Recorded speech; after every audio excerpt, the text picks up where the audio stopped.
House of Cards is brought to you by Drizzly, your online liquor store. Available in over 95 cities across North America, Drizzly offers a huge selection and competitive pricing with a side of personalized content. Now there's no need to leave the house. Get alcohol delivered in less than an hour by Drizzly. Head on over to drizzly.com and order today.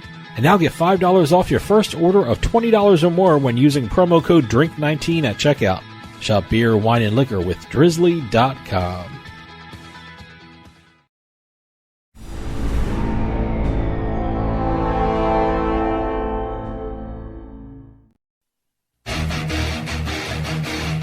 Ladies and gentlemen, boys and girls, You're listening to House of Cards. Today, the game is different.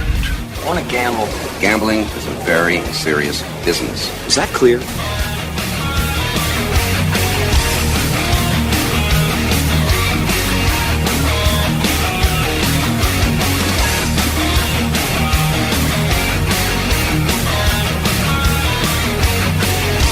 Welcome to House of Cards. Dave Weishaupt with you here, deep from the swamps of Jersey. Got a great show coming up for you. The gambling and sports betting industry is going through its most unique and challenging time in recent memory. Even though casinos, sportsbooks, and card rooms are all shut down, some states are moving forward with their sports betting plans. And to give us an update on the sports betting industry and what's going on around the country, we're going to talk with Chris Atlruda from SportsHandle.com and Better Collective. He's going to let us know what's going on during this turbulent time in the gambling industry. So stick around. We'll be right back with House of Cards.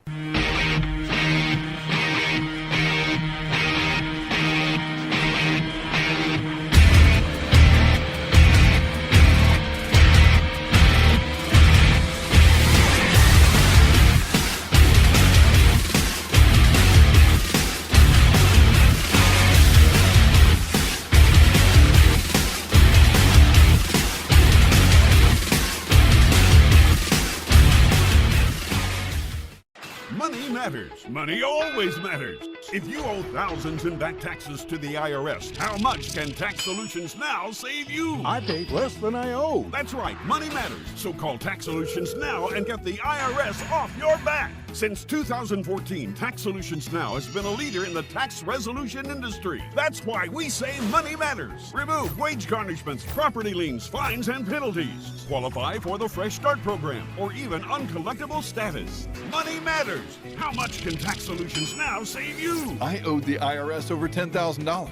I paid a fraction of what I owed. Call now to reduce or even eliminate your back taxes. We were being audited. We couldn't sleep. We called Tax Solutions Now. I called Tax Solutions Now and got the IRS off my back. Thanks. You saved us a ton of money. Money matters. How much can Tax Solutions Now save you? Call now and find out. Call 800-297-9788. 800-297-9788. Psst. Yeah, you. Come here. Haven't you heard? We don't need to hide anymore. Now, we can shop privately for adult products at adamandeve.com. They've got massage oils, lingerie, and lots more we can't mention here. Use offer code SPICE404. They'll give you 50% off almost any one item, 3 free DVDs, free mystery gift, and free shipping. That's 50% off, free shipping, and more. Private shopping starts at adamandeve.com.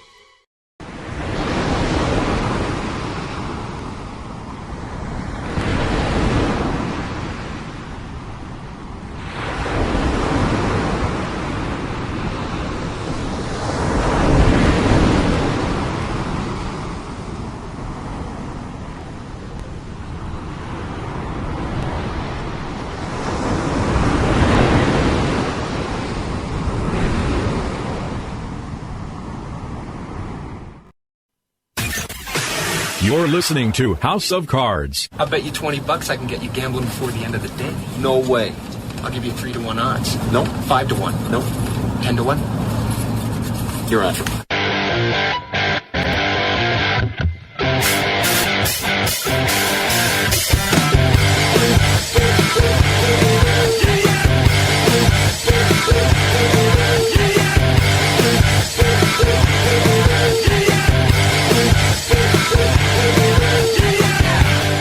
Welcome back to House of Cards. Dave Weishuttle with you. You know, the sports betting and gambling industry is going through one of its most unique times in history.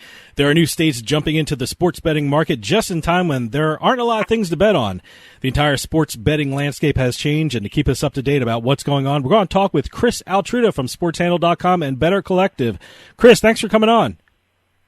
Hey, thanks for having me on. I appreciate it.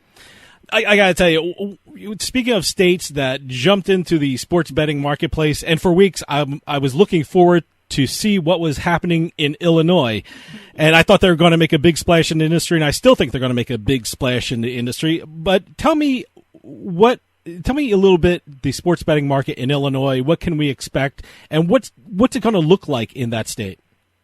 I agree with the sense that there is a high-end potential for the sports betting market in Illinois. Right now, before everything went black, there were 2 casinos that had been provisionally approved to accept bets. One was Rivers Casino in Des Plaines, which is right outside of O'Hare Airport on the outskirts of Chicago, and the other was the Argosy in Alton, which is close to St. Louis. So you had 2 casinos essentially on the opposite sides of the state next to major cities that were ready to make a dent. There were another 3 that were approved but had not gotten provisionary okay to accept wagers, and there were a couple more in the applicant pipeline. But there is, between the 10 casinos that exist and the 6 that they want to have as part of the gaming bill they passed last summer, there is definitely a high-end potential here for sports betting to take off. Now, when we're talking about sports betting in Illinois, are we talking about both retail and mobile? No, and that's the key caveat, because one of the things that happened, this dates back to 2015, was there was a point where the daily fantasy sites kind of ran lawless, for lack of a better word, because there was no definition on whether it was gambling or not. And eventually the state attorney general ruled that the DFS was in fact gambling and therefore illegal. So as the gaming bill moved through various states of the General Assembly, there was a very hard push from Rivers Casino to create this, what essentially became called a penalty box provision, to keep DraftKings and FanDuel out of the market so that the other casinos can actually build an online market.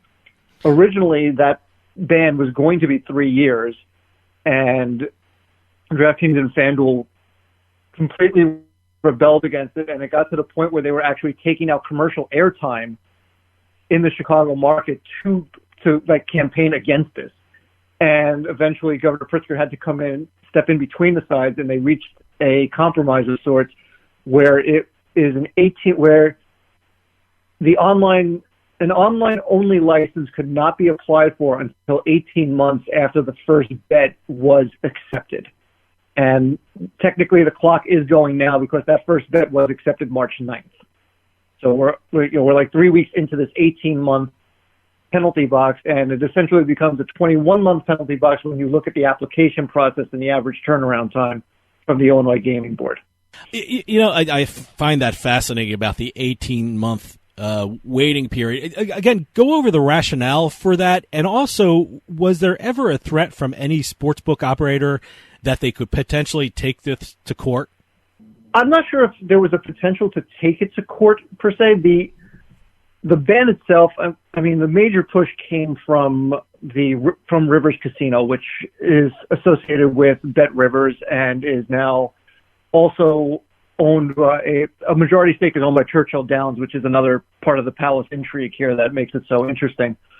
But they were the primary push behind the penalty box, and they're going to likely have their app released at some point during 2020, once everything, when everything comes back online. And they will have the early part. The Argosy is teamed up with Penn National Gaming, which would have been its own, unique subset, because I think it would have been the highest profile since the Barstool Sports purchase stake. So that would have been a unique set of its own to draw bettors in terms of that app as well. So know exactly how it's going to shake out, but it's going to be interesting to see how many of these existing casinos pair up with sportsbooks and then how fast they can turn around and put an app out there in that 18-month interim. One of the most interesting things I read about getting around this 18-month waiting period is what FanDuel is doing. Are they attempting to buy a racetrack in the state? Supposedly they are considering buying Fairmont, which is one of the 3 horse tracks in the state, the other 2 being Arlington Park and Hawthorne. Hawthorne right now is closed for the season because they are renovating ahead of what is expected to be a full-on Racino license that comes with sports betting. They have not done anything officially yet, but that is the expectation. Okay, hold that thought. We're going to take a quick break. See you on the other side.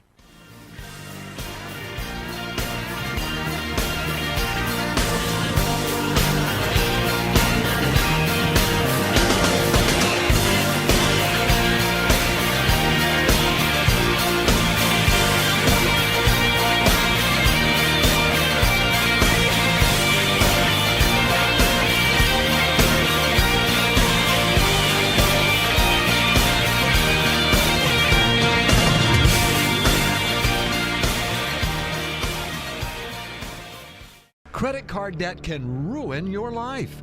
If you owe $10,000 and minimum payments are siphoning away your paycheck each month, you can get debt-free in less time than you think. I've paid $800 a month for the past 3 years and haven't changed the balance on my credit card. Get debt-free now has a program to reduce your debt, stop the harassing phone calls, avoid financial ruin, and settle for less than you owe. I feel like a huge weight has been lifted off my shoulders. You're pre-approved for our special hardship program if you owe $10,000 or more. Upon payment of your new lower balance, your debt will finally shrink until you are debt-free. My family no longer has 30 years of payments ahead of us at 20% interest. There's no fees until you see results. So call now, make one monthly program payment, and free up your cash. Resolve your debt. Call 800-515-1558. 800-515-1558. You're listening to House of Cards. Check out our website at houseofcardsradio.com.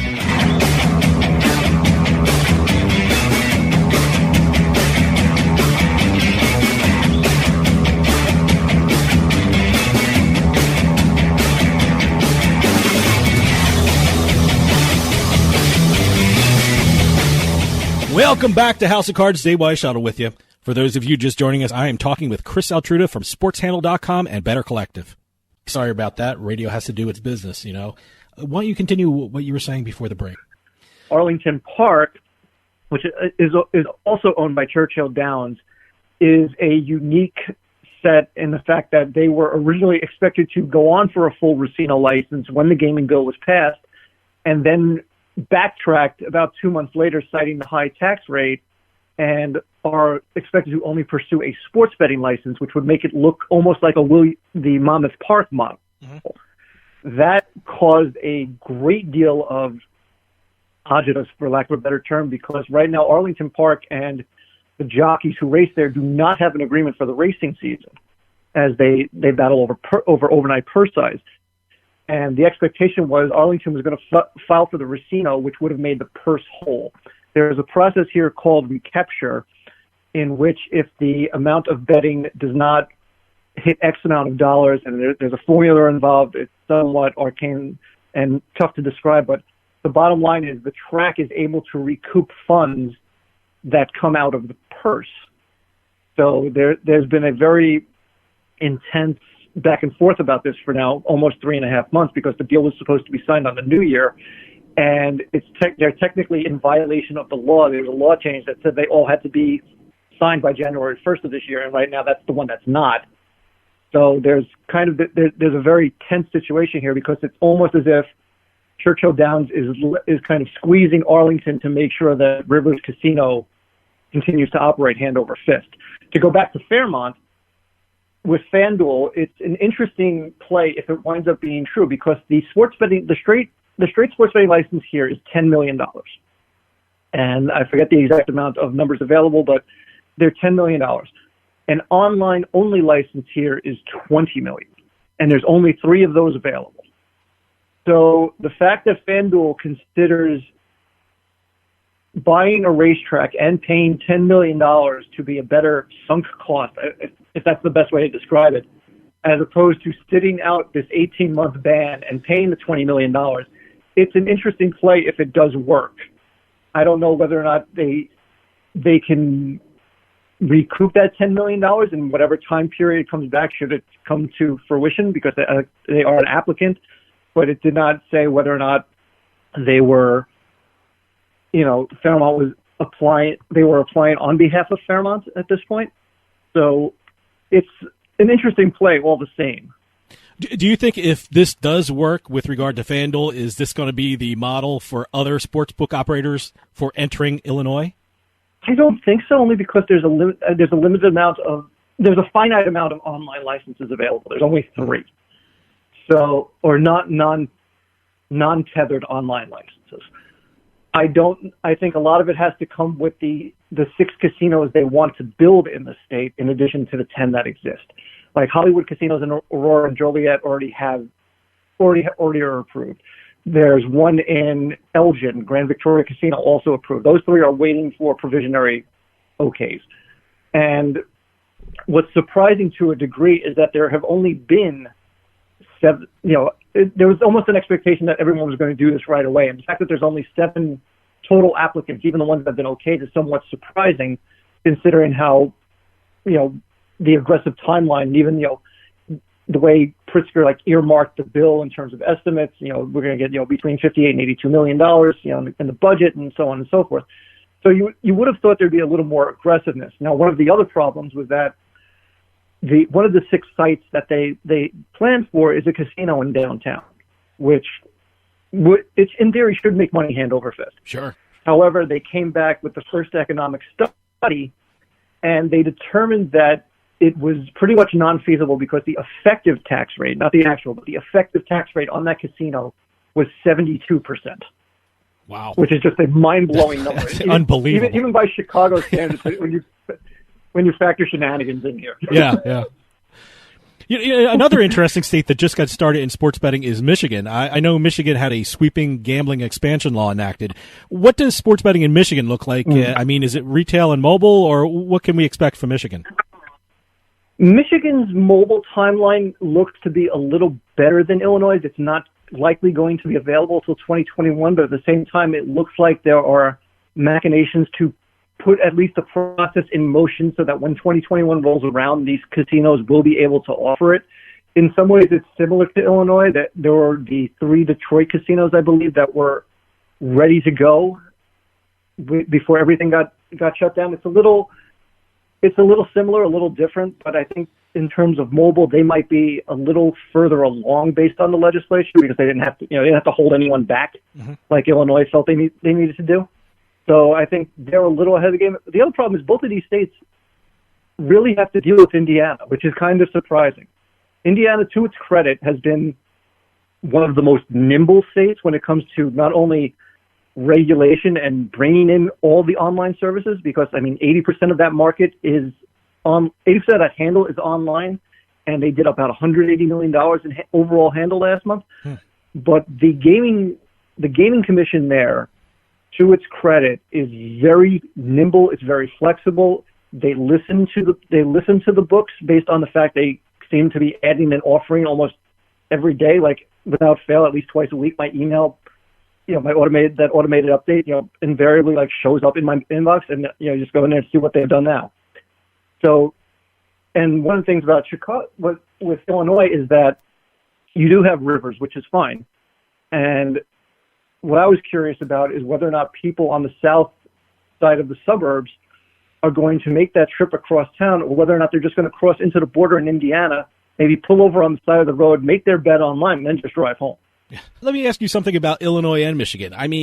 Do they have a rule that bettors cannot place bets on colleges and university in the states? Because I got to tell you, I'm sitting here in New Jersey, and I ask every state that. And I know everyone was going to ask the question. If March Madness actually occurred, everyone was looking at each other and saying, in New Jersey, what would we do if Rutgers and Seton Hall made a run for it? But so do they have these rules that Right. you cannot place bets on colleges and universities in the state? Michigan, you can bet on the college team. Okay. Illinois, you can't. And what made Illinois fun, we were joking about this. Illinois has 13 Division I basketball programs. Now, granted, a good portion of them are, in mid-major conferences. Bradley was in the tournament already, so they from the Missouri Valley. Illinois was going to get in, so that's a Big Ten. Northwestern, a Big Ten school. So I mean, you had a couple of large ones, but you had this patchwork of small the directional schools in scattered conferences throughout the land. But Illinois, I think they came out and said they were not going to let it, similar to New Jersey. Michigan had no problems putting it out for in-state college teams. So in some ways it's a little disappointing, but I think it's going to matter more in college football season, because college football is a big thing in the Midwest. I mean, it's, and being from the East Coast originally, it's still jarring to see how big college football is. Not even just everyone in Chicago is a great melting pot of Big Ten. So there are Big Ten bars throughout the city, and there is a definite affinity for it. And to have that market somewhat curtailed by not betting on Illinois games during conference season it's going to be a hassle, but it's that's the market I think that would have had the biggest explosion coming out. I think for college football, I think there's going to be very active interest in it here, and in Michigan alone, just because of the two flagship schools. Okay, hold that thought. We're going to take a quick break. See you on the other side.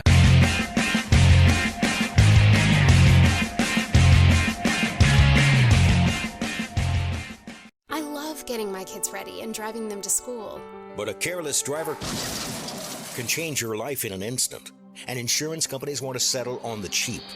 Auto Accident Help Desk connects victims with powerful lawyers. They fight for you. I called Auto Accident Help Desk and got help for my pain and suffering. Don't let an insurance company take advantage of you. Our attorneys fight and beat big insurance every day. If you've been injured in an automobile accident in the last 6 months, you owe it to yourself to make this free call with no obligation. When I called, they asked me a few questions and matched me with a powerful lawyer who knew how to fight for me. Call now. We're available 24/7 to help you get the money you deserve for your pain and suffering. They got me way more than the insurance company offered. Auto Accident Help Desk helps accident victims like you every day. Call 800-613-4611. 800-613-4611. 800-613-4611.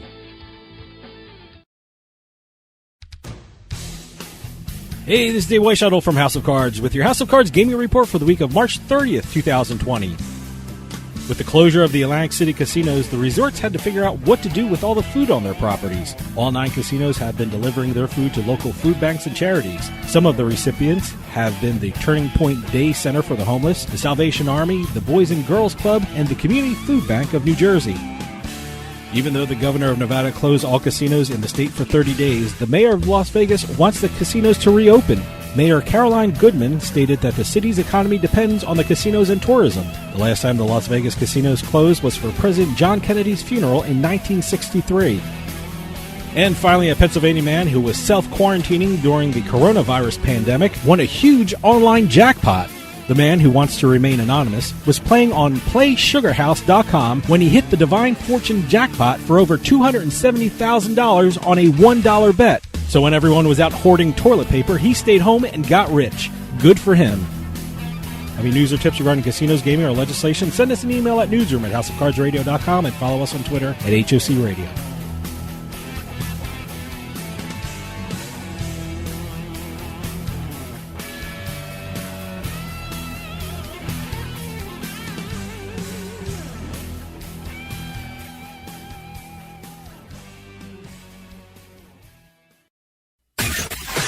You're listening to House of Cards. Where was the house? Where was the House of Cards?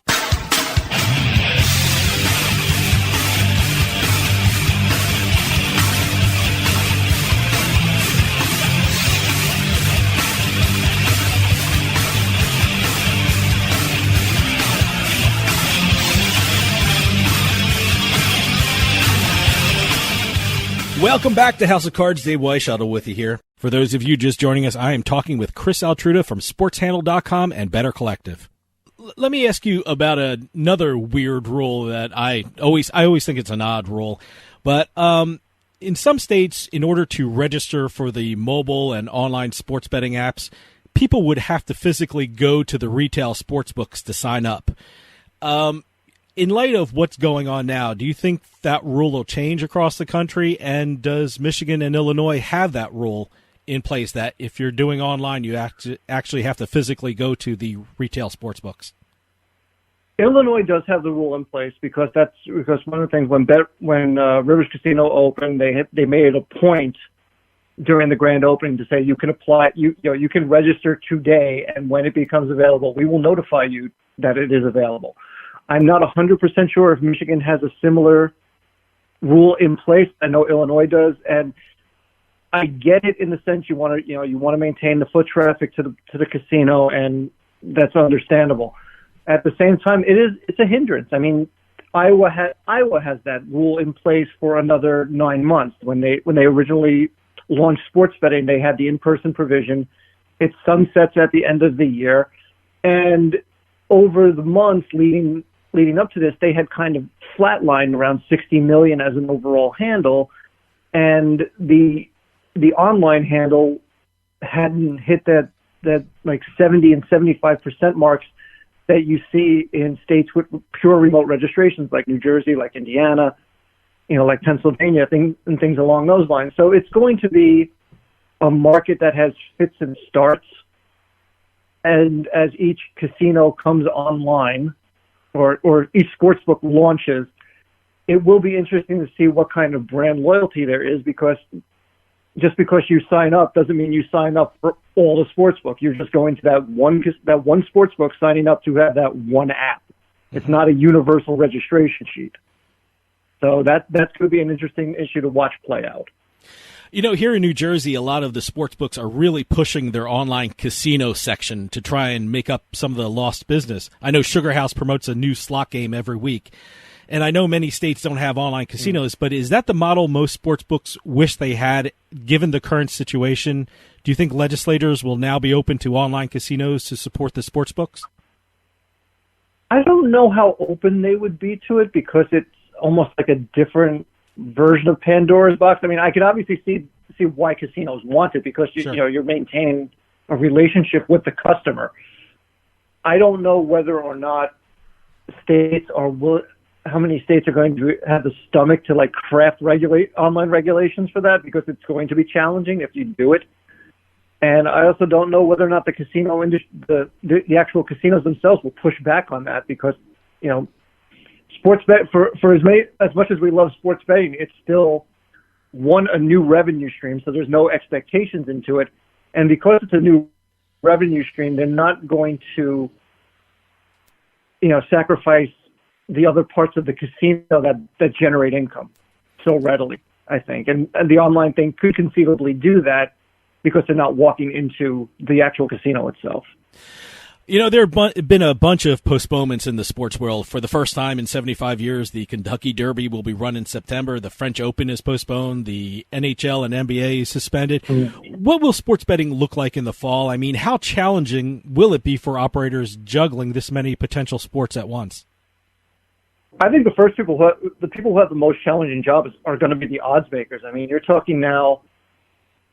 talking challenging turnarounds on multiple high-profile sports. I mean, even something that on the surface looks as simple as the French Open, you're going to have 127 matches on each side of the draw that need to be turned around while college football is going on, while pro football is going on, while Major League Baseball is going on.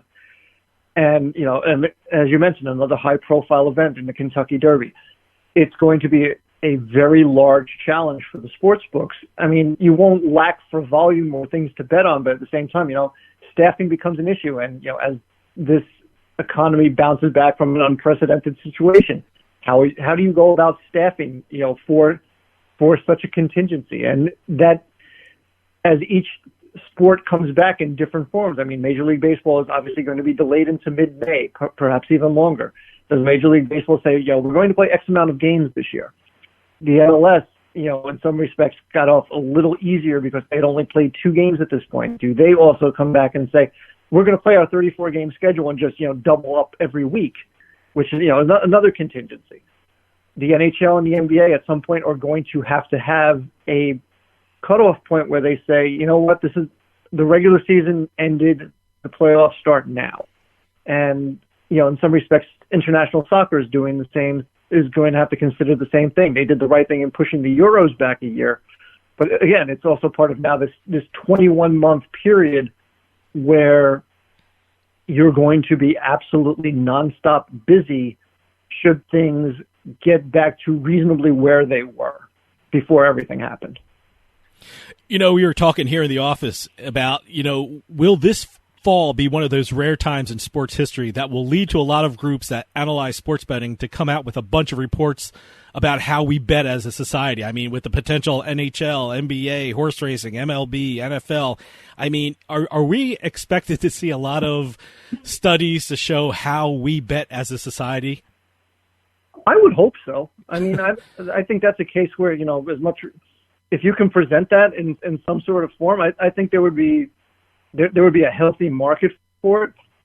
I think the other thing it would do as sort of like I don't know what the right phrase is, but I think it would also help in terms of dealing with problem gamblers. Sure, yeah. And having that information help states, in terms of their self-exclusionary policies, which is a very important thing when you consider the online market at this point, especially as it will grow in each state, as each state, brings it fully online.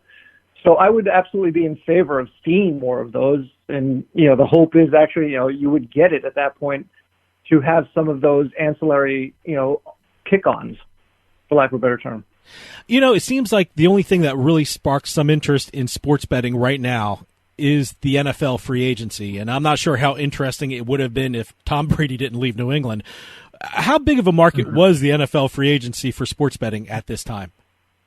It was one thing about the Brady thing was interesting. It showed, what sports books can do in terms of creativity. I mean, when you look at, something like PointsBet, which, kind of like, operates on its own plane in some respects with, some of their promotions and some of their methods to watch, how they do things, and then, watching how other markets respond, like DraftKings and FanDuel had, markets on Brady's eventual landing spot. Now, because you have, only X amount of free agent movements at each position per year, it's hard to do it. But it was also interesting to see, what offerings were available. Now you have your attention turning to the NFL draft, and their players, certain players are slotted to go, by X. The over/under market now for the NFL draft prospects is an interesting market, and as trade talk heats up, you're going to see those markets fluctuate. I saw, as a Jets fan, I'm sitting there like, hoping that we have someone to throw Sam Darnold to throw to this year. And, it's so seeing those markets, with an over-under for certain receivers and things of that nature.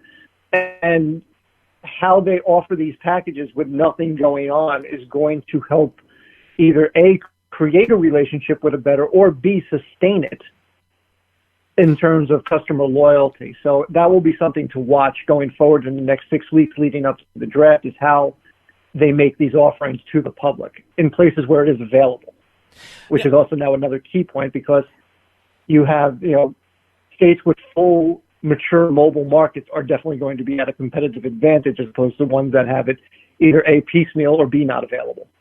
Now, the NFL draft was always a big betting event. Do you think this year, because of the lack of sports, you think this will break records or be more of a betting interest this year since nothing else is really going on?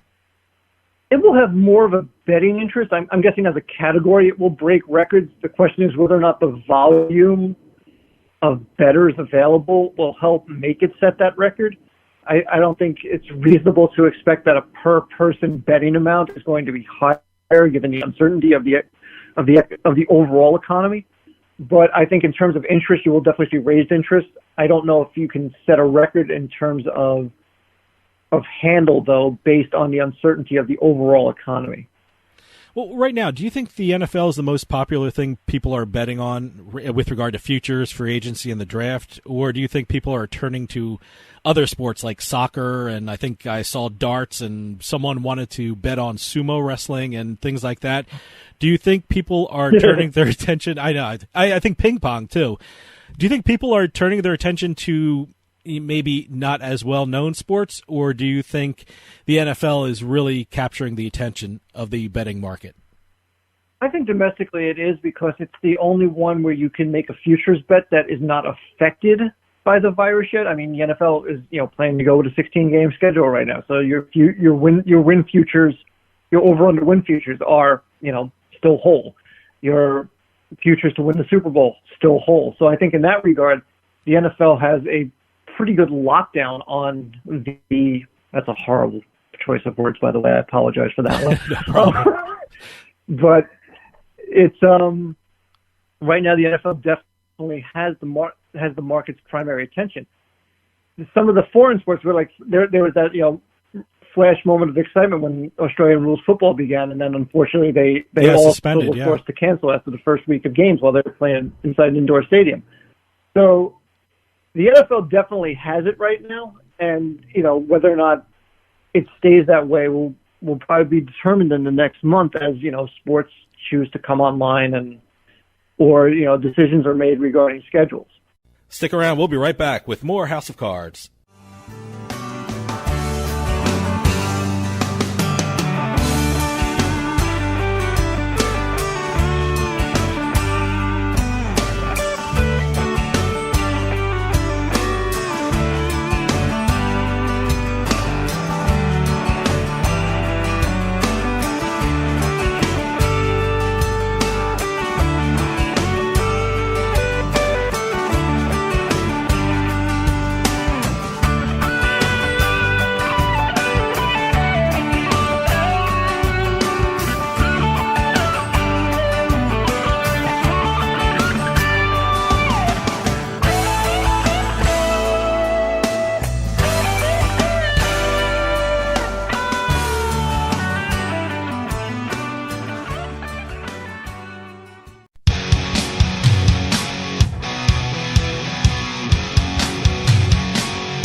Haven't you heard? We don't need to hide anymore. Now, we can shop privately for adult products at adamandeve.com. They've got massage oils, lingerie, and lots more we can't mention here. Use offer code SPICE404. They'll give you 50% off almost any one item, 3 free DVDs, free mystery gift, and free shipping. That's 50% off, free shipping, and more. Private shopping starts at adamandeve.com. We like to think that we live in a nice, safe neighborhood. The truth is that a burglary occurs every 13 seconds, and homes without a security system have a 300% greater chance of getting broken into. How many homes in your neighborhood were robbed yesterday? You need to start protecting your home and family today. Call now to get state-of-the-art protection. To keep your family and property safe, call the number on your screen now. Representatives are standing by to assist you. You're listening to the House of Cards. Whoa! I think we got a show. Oh, yeah, we got a show. We definitely got a show. Oh, yeah, there's a show. Hey, it's all about ratings, baby, and we got them.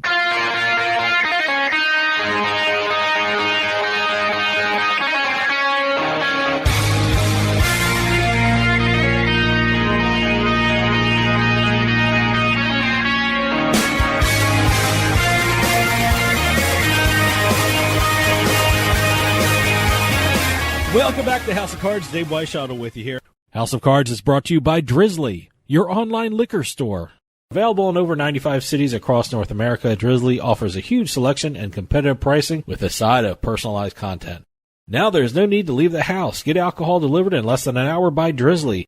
Head on over to drizzly.com and order today. And now get $5 off your first order of $20 or more when using promo code DRINK19 at checkout. Shop beer, wine, and liquor with drizzly.com. For those of you just joining us, I am talking with Chris Atlruda from sportshandle.com and Better Collective.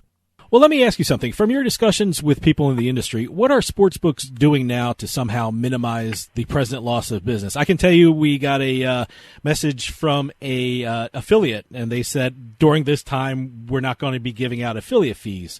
Do you think that all sportsbooks will start doing that, or do you think they're going to be doing different things to minimize their losses? I'm not 100% sure to that end because I've yet to really get a grasp of the industry in general in terms of things like you mentioned with affiliate fees. I imagine there's just a way to keep themselves in the public eye with offerings, and also just being socially proactive with their customer base, with their clients. And I mean it sounds like overly simplistic, but I think best practices right now is probably the way to go about that. I can't speak to the specifics because I admittedly do not know that much about it, but that would seem to me the best option available. Well, going forward, what do you think the effects are for the sports books? I mean, is the money that they're losing now, will they make it up in the fall, or is that just loss and they're never going to make it up? I think a good deal of it is loss they won't make up because it would have been the NCAA tournament, which is the longest sustained and high volume betting there is in a calendar year.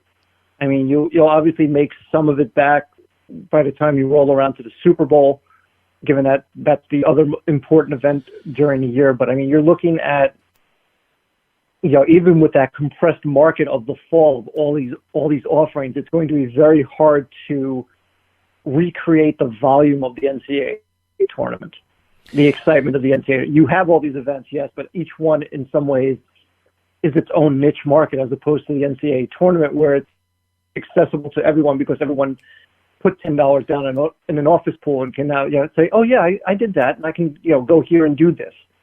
So it will be interesting to watch, but I also think it's going to be a lot of that 21-month process is going to be the rebuild to get back to full speed from where they were heading into this. Chris, we're running out of time, but I want to remind everyone that they can keep up to date with what's going on in this turbulent and fast-moving time in the sports betting industry by reading your great articles on sportshandle.com. Chris Atlruda from sportshandle.com and Better Collective, thanks for coming on and filling us in on what's going on in the sports betting world. Hey, appreciate you having me on. Thanks again. Stick around. We'll be right back with more House of Cards.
Watch the sky, watch the storm.